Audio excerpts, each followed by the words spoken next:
Have you? Pleasure. Thanks for the invitation. We call this the tight five. It's Like it? somewhat ironic in that it's 5 questions, and the idea is to kind of just have a wide-ranging discussion. But Sure. 3 of them are for you, and 2 of them are consistent ones that I ask everybody. Perfect. I'll just dive into the first one. Awesome. How important to you is the family dynamic with working with kids, teens especially? That is such a great question. Family dynamic is essential in working with kids and teenagers. So thinking about, kids, they have their nest, okay? And it's all about the nest. So they're out of the nest for many hours a day, school going on, activities, different things like that. But the nest is where they always are returning to. So all of the early learning and development and patterns that kids and teenagers are both exposed to and reacting to starts from the home environment. So in thinking about how important it is to engage all parts of that system, it's almost like if you are meeting with a kid 1 time per week, okay, in an individual therapy capacity, and if that work is existing purely in a silo, there's no reinforcement loop, okay?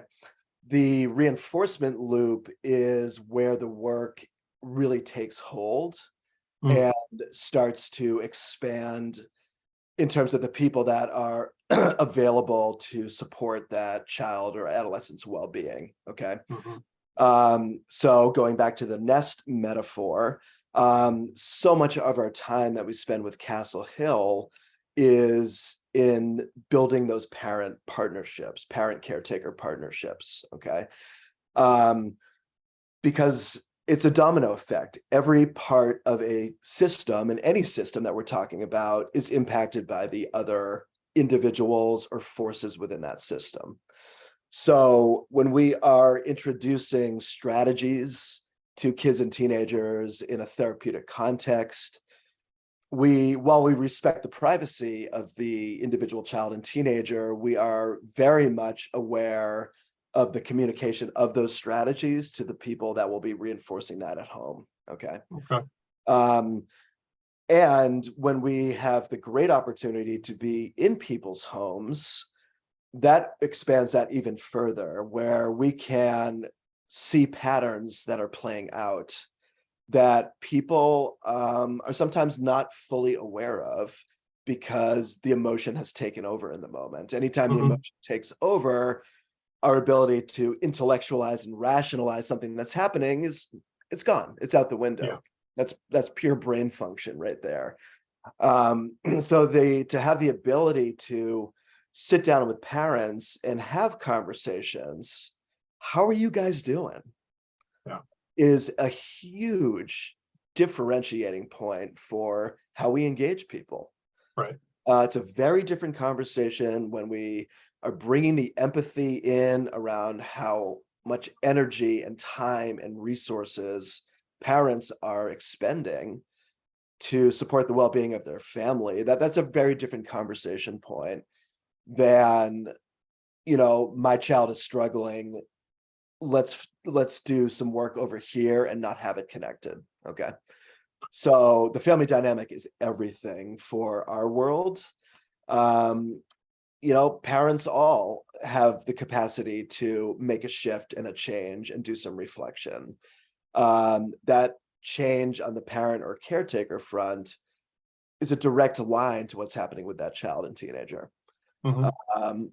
Obvious statement, parents who are feeling less stress have a home environment that is also experiencing less stress, okay? So it's a great question, and it's, it really is sort of the heart of the philosophy of the practice and the heart of how we implement change and how we facilitate change. Now, earlier in your career, you were doing a lot of work in and around the wraparound concept. Yes. Correct. and the family is a part of that, a major central part of that. How has wraparound kind of evolved into the way that Castle Hill is doing its work? Yeah, another great question there. So we kind of think of this around these three tiers of contact, okay? Or three tiers of support. That first tier is really all about getting to know a child or teenager, and really, bringing the consistent weekly sort of individual therapy approach to children and adolescents. So one quick point about that is, we have very active therapy sessions. We do a lot of walking. We've been really experimenting with doing some parallel gaming with teenagers. And that's been really interesting because even 5 years ago, most parents would have said something like, "You're going to be gaming with my teenager," like during therapy time. So there's been a real shift in this. And the amount of information we can get sitting and parallel gaming with an adolescent, with a teenager, areas like frustration tolerance, communication strategy, skill building around, just how they're envisioning building up a new part of a world that they're working on in their gaming. There's a lot of executive functioning pieces in there as well, that really have high utility for many other parts of life. Okay. So the organizational aspects, and so we can identify sort of hotspots that kids are experiencing within their gaming world that very much mirror what's happening outside of the gaming world. So it's been really cool to sort of start to integrate some of those pieces into our time with teenagers, particularly in their home environment. We get to see their gaming setup. What does it look like? What is that world like for them? And we really get a glimpse into that part of a child's life. So that kind of is like our tier one and our tier two. So the tier one is that individual time. Tier two is really the parent partnership piece that we were talking about earlier. Really building in those feedback loops, identifying patterns and strategies. And then the tier three is more to your question around how we expand that strategic brainstorming time with as many people as possible that are involved in that child's life. Okay. The majority of not only kids within our practice, but the majority of school-age children in the United States are on medication. Okay. So it's essential that we are communicating with the medication prescriber. We see things that might not be seen in an office or on a virtual Zoom session doing a medication check-in, okay? So that information is really valuable to share with the providing person and to also get into really good, rich, strategic brainstorming conversations. So that's a very important area, is that we're tying in the medical with the mental health, with the family, to try and make sure that the adults are aligned that are involved in that child's life. Very similarly, actively involved with key teachers that parents are really wanting us to have communication with, guidance counselors within school systems, people who are overseeing special education in a variety of school districts. Those are all part of who we will really build communication networks with.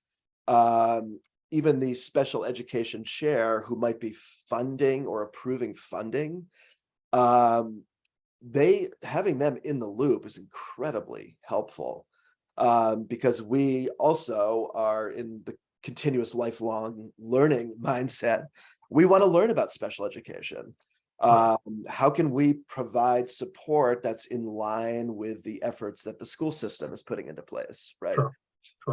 So tying all those pieces together is really the essence of the wraparound model, and having really good, consistent strategy available to people across all of these different environments is only going to support the well-being of the child first and foremost, and by extent, the parent system, the caretaking system. And it, also provides the capacity for the other adults to, bring moments when they're sort of scratching their head. I'm not sure what to do here, right? Yeah. And you know what? Good, acknowledge that. That's a good thing. And then we get into brainstorming conversations. Hey, maybe we could try this over Right. here before science class. Like really get specific about where are the hot spots of a school day for a kid. There's really clear patterns around this kind of stuff. Uh-huh. And so people see patterns in different ways depending on their connection to that child. Huh. Yeah. Okay, so that talks about how Castle Hill and you kind of look at, the parent, Yeah, teen environment dynamic. totally. Meanwhile, you're also running a business. That's also true. So how do you tackle the kind of the operational business requirements of running Castle Hill while still balancing that with overseeing a team of therapists? How do you kind of what's the key there? That's a fantastic question. It is a combination of trial and error, and deliberately laying out on a daily and weekly basis, how do I make sure I'm at my peak around energy, around a balance of some sort of, really paying close attention to the most important aspects of the business that make it a well-functioning and, progressively moving forward business. So that also starts with, I've brought amazing people onto the team. So we now have 13 people within Castle Hill. Right. And what I know when I am paying attention to the individual needs and direction of each of the therapists on the team, that is one of the top ways I am paying attention to the functioning of the business. So connected with that, with the exception of a couple of people, I meet with all of my therapists on the team 1 time per week, in something we call clinical supervision, right? And that is something that I value. That's in my top 3 of what I value in terms of the day-to-day, week-to-week activities within the business. What are the other 2?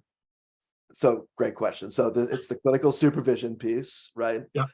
Huge, and paying attention and caring for the team and how the team is doing. The second piece is really truly understanding parts of business that I haven't really been exposed to in more of a sort of formal way. So getting myself involved in the Enterprise Center as an example, which is an organization here in Salem that's very dedicated to the support of small businesses in Massachusetts. So there's a learning process that is involved with every single day of learning about the people on our team and what people need to be successful and effective and feel like they're moving forward in a professional development way. There's me personally constantly learning about ways to streamline business activities that takes less time. Okay. Because it's a time seesaw. Everything is a time seesaw. You put 2 hours here, it's going to affect 2 hours here. That's just how it goes. Knock-on effect. Yeah. Absolutely. So putting good time investment into business and administrative related activities up front will really help the process down the road as we continue to expand and grow. Up to this point within the business, it's been in my head primarily. Castle Hill's been in my head, and I facilitate it in the way that I facilitate it. So expanding my own learning around all kinds of different concepts and strategies that I was not familiar with before, is a critical kind of part two of that. Yeah. So it's paying attention to the team, it's learning about business practices and approaches that will really support the expansion efforts and my own learning process. Yeah, kind of a combination of learning best practices as well as operational efficiencies and just Absolutely. adding to the wisdom of being a business person. All of the above. Yeah, totally. And I don't know everything. And that's a mantra that is I'm very comfortable with now. It took me a while to get comfortable with that. But I do not know everything, but I know how to find what I need. Mm, And that's a really key part of, getting comfortable with self, with the very high responsibility that happens. So getting comfortable saying, I'm not sure about that, but I know someone who is, and reaching out to people, networking, building relationships. And the third part is, again, I have to take care of myself. mm, And those are in no particular order. At each given day, one of those is sort of higher on the priority for that day. But I know for a fact that when I am really dialed into what I need and paying attention to my energy, making decisions that I know are in my best interest, health-wise and energy-wise, that has a direct impact on my ability to be very present with the business. So those three elements are absolutely critical for maintaining the ability to be present every day. right. Yeah. Right. Okay. Yeah. Does Well, that pretty much answer your question, or do you have other thoughts it about literally answers that question as well as the next one we were going to ask. So I'll go ahead in the that? spirit of moving forward. One of the two kind of consistent questions I ask everybody is, 3 years after the world shut down because of COVID, Yeah. what are some of the impacts on the clients and communities you work with that you're seeing, 3.5 years later? Right. Yeah, that is a great question. And it does tie into everything we've discussed for sure. But one of the things that has been really striking around this period of time, and I've been in this field about 25 years, just Yeah. about, is the feeling of loss of control. Okay. Mm. I the more I've been thinking about this, talking with people about this, conceptualizing this from a psychological framework standpoint, that is a major component of what we are still in recovery from. Mm. And that has shown up in a variety of ways. I mean, that shows up in really significant social and emotional regression that we see in children and adolescents,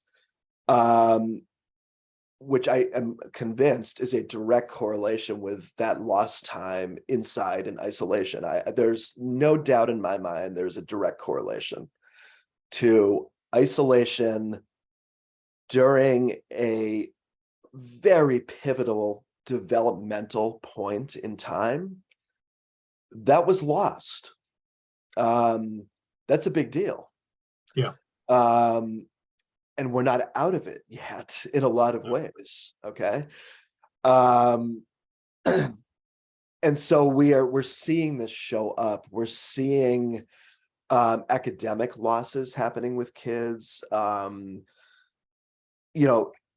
Information retention has been compromised. We're seeing attentional issues, concentration issues, social navigation issues, in a much more consistent way than we did 3 years ago.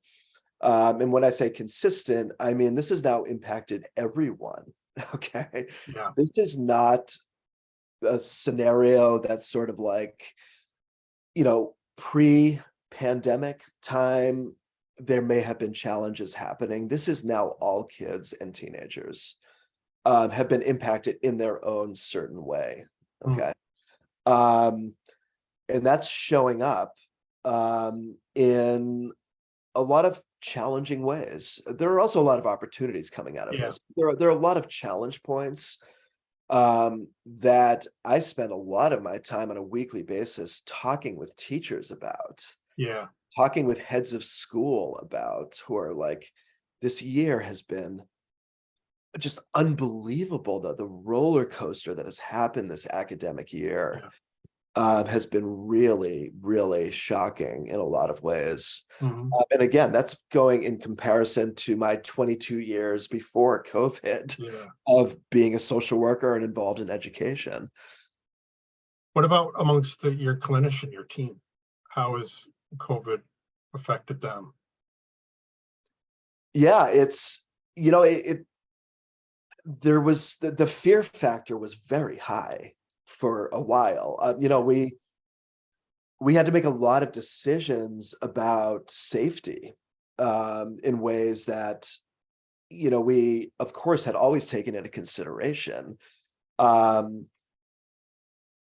now there's a psychological and a physical safety element that is different. Okay. Um, I'm much more aware now that I have parents in their mid-70s. Okay. Yeah. I'm much more aware about how my movings around are going. I'm in and out of schools all the time. I'm meeting with kids all the time. I'm in people's homes, and this is a team-based conversation as well. Yep. So we're thinking about this all the time. Even as the shift it's shifting, okay, around the numbers of people who are, affected by COVID-19 and all these sort of things. But it is still very much here. Out of my 13 team members, 8 of us just this year have tested COVID positive. Wow. Okay. So that's, pretty much 50% of our team, close to. And we have to sort that. How do we navigate that, right? Yeah. What does that mean? Because it's been very interesting because we now, for every session we have now, we have a plan A and a plan B. And that's something new that's come out of the past 3 years. We have our scheduled time and we have a backup virtual time available for every session, Mhm. right on the Google Calendar, because kids are out more consistently. There's been a lot of illness on top of COVID-19 this year as people are unmasking again and all sorts of other factors. So we've really had to think about how we approach our time with people much differently, around the number one most important thing always is safety for everybody. Right. And again, that's a psychological safety and it's a physical illness-based safety. Those are very Mhm. tied in together. But it's expanded how we've had to think about, what it means to be outreach people. We're out there all the time, right? Mhm. 'Cause a lot of your care is home-based. A lot of our care is home-based. Yeah, exactly. And so, we've become accustomed to, an hour before a session, one of the family members that we're going to, a kid tested positive in the home, right? Yeah. So we're accustomed to that now. And the ability to shift really quickly is part of this newer landscape for us. Right. Like in those scenarios, we'll jump on a Zoom call with a kid and not come into the home. Okay. There's a lot of ways that we can manage that. Again, incorporating, especially now with the weather shifting, getting back outside again, doing a lot of outdoor time with kids. And just having very open communication with families on And both. that, like we were talking earlier about Yeah. efficiencies and systems, putting in plan A and plan B with your scheduling Yes. Yeah. process Yeah. gives a bit of a peace of mind to both your clinicians as well as your clients and their Yes. families that, Yep. okay, this is going to happen. It may happen, may not happen, but Right. there are redundancies put in place to make sure that we're going to continue to keep touch. And Yeah, almost, exactly. this is the way it goes, and it takes a little adjustment, but Yeah. that's a systematic change you made that makes sure that you don't have to run around and come Yes, up with a plan B every time something may happen. exactly. It's just, you're right. It establishes some level of predictability and consistency, Yeah, which is also at the heart of any therapeutic relationship with right. people. Right. So yeah, so there's been a lot of that sort of moving and shifting, and as a team, even getting comfortable with virtual therapy, that it's a whole different world. It's a whole different sort of engagement practice. Um, Sitting with an 8-year-old with attentional issues, you're really working at this. Okay. Yeah, You do not have the capacity to jump up and do 10 jumping jacks. You can encourage it. yeah, Okay. You can't throw the ball back and forth in the same way to bring the yeah. attention back to you. So we use the Zoom whiteboard, and we have all kinds of, there's like tremendous resources that we found and share with each other about really clear resources available for virtual therapy. There's Huh. great websites. Therapistaid.com is phenomenal, that has volumes of free resources because it's a granted program and website, available for therapists. Huh. So you can find literally 8 sessions of virtual therapy with activities. There are plugins where you can bring in little characters into the Zoom Yeah, sessions, like, things like that this is different for us. Okay. Again, these are things we're used to doing when we have the resources tangibly at our fingertips. but it's also kind of, we were talking about earlier about like working with your therapists and Yeah. helping them stay current. And I Yeah. know there's the concept of training and CEUs, and that's Yes. a requirement to keep your license, but Right. it must be somewhat invigorating and changing to be able to work with your therapist about a virtual session and like, have you tried using characters? Have you done jumping jacks? Have you done this? And like, there's different things within a virtual setting that you can almost apply to physical settings. Yeah, you're totally right. Exactly. So it's very interesting, the learning curve. Yeah, Um, and you're right. Also finding just new strategies that can be used in multiple environments. right. And it's Um, easy to kind of trust in oh, this is the way I do things and it's cool. But that absolutely. didn't work anymore. It couldn't work. Yeah. Yeah, things really, really had to shift. So it's been an very interesting process. And one other thought around your initial question here. So there was and shared this with you at one point in time, the white paper that came Yeah. out of New York by an organization called Fair Health. Really looking at, it was a pretty eye-opening paper to read through. And it was looking at basically insurance claims between the periods of January to November 2020 for minors, kids under the age of 18. And there were 32 billion insurance claims analyzed. Okay, billion with a B, right? There was a 103% increase in mental health claims for kids between March 2020 and November 2020. Okay. Or I'm sorry, January 2020 to November Yeah. 2020. Okay. 99% increase in self-harm claims, 193% increase in anxiety-based claims, and a 90% in claims connected to depression. Okay. That's a large sample size. That's not like sample size of 100, which would still be eye-opening. That's 32 billion claims. Okay. Spanning the country. And that's what we're seeing. We're seeing, again, kids who are just feeling unsettled, and like they are kind of just coming into this recovery period after feeling like they had lost control in their lives. Right. Um, So that's what we're seeing. And that's, the counteracting of that is all of these strategies that we're talking about here.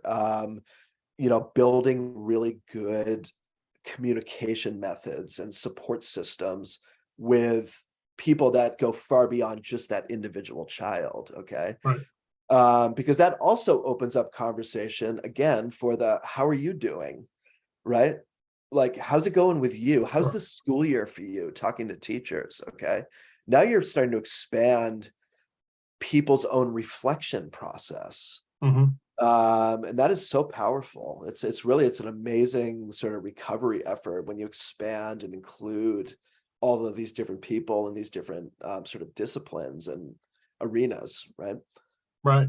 No, it's Um, yeah, okay. So to close it up, yeah, what book or author or thinker has been a touchstone for you professionally? yeah. That's such a good question too. So there have been many authors, thinkers, philosophy sort of innovators that I've been really into. When it comes to what has been most influential for me and by extension the practice, there are people like was a gentleman named William Madsen, okay, um, who is a psychologist in Watertown. I've been heavily influenced by his work over the past 15 years. Um, because he is one that really is about the importance of human connection first and foremost, and then building out the technical aspects from there. But really is the key philosophy of staying curious with people, um, holding back from jumping into solutions prematurely, Mhm. right? Like, getting into solutions is our natural tendency, Yeah. um, but it's not always the best step in that moment. It's getting into the understanding of what is driving a dynamic for someone, or an energy for someone, or a mental health shift for someone. Okay. Um, so his work is amazing. And then there's a lot of people like Marsha Linehan, who created the dialectical behavioral therapy model, is absolutely amazing in what she has contributed to the field of psychology and mental health.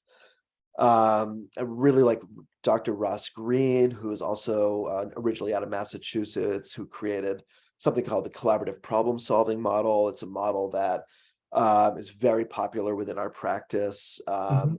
It's just a tremendous way to support, again, the technical design of a really good action plan, Mm. but also the empathy that you need. Yeah. Okay? And much like William Madsen, it's staying in that empathic and curious mindset is one that we have to be consciously aware of all the time. Okay, and that's a big part of our supervision that happens every week. A concept we call countertransference, which is, this is what I'm feeling in this interaction with somebody. Okay, really dialing into what our internal experience is, because that drives the next step that we take in that moment. Mm. And we bring a lot of biases in. We're human beings. We all do, right? Um, so it's a critical part of how we all support each other, and how I support our team members is, identifying blind spots. We all have them, right? Yeah. What's our blind spot?